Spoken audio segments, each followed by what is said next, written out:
Bakit dito pa ako napadpad? Kakayanin ko kaya to? Bahala na.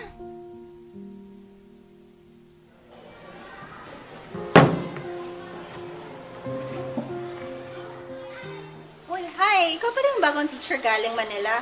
I'm Rachel. Mika. Uy, mukhang malungkot ka. Masasanay ka rin dito sa Cebu. Sana nga.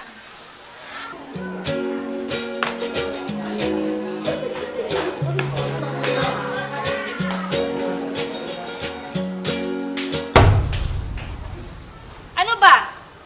Kailangan pa ba kayong utusan? Dapat pagpasok nyo sa classroom, maglinis na kagad kayo.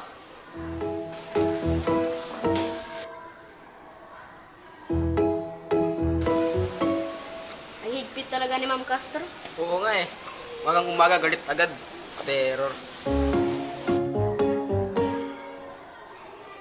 Dapat ganun. Huwag nyo hintayin na utusan pa kayo. Good morning, ma'am. Good morning, classmate. I'm sorry I'm late.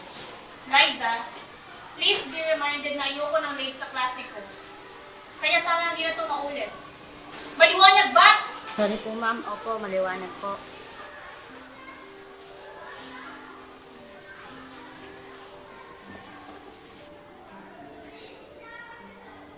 For number 1, Jenica. Buwan, sa ang bansa namulang ang Okay, for number 3, sinong gustong sumagot?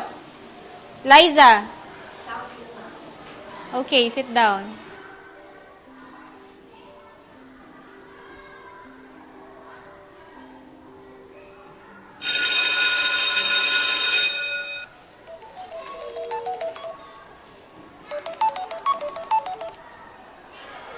Hello?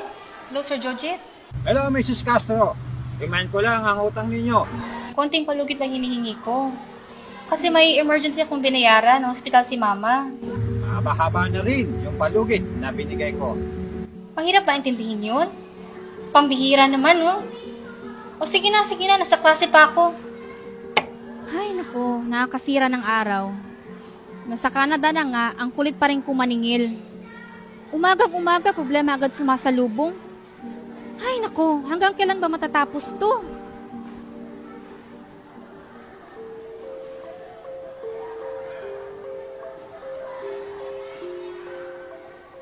Tia, may baon ka bang kanin? Wala nga eh. Ulam lang ang pinabaon ni nanay. Tamang-tama, sa akin ka na lang bumili ng puso. 2 piso lang. Sige, pabiling 4.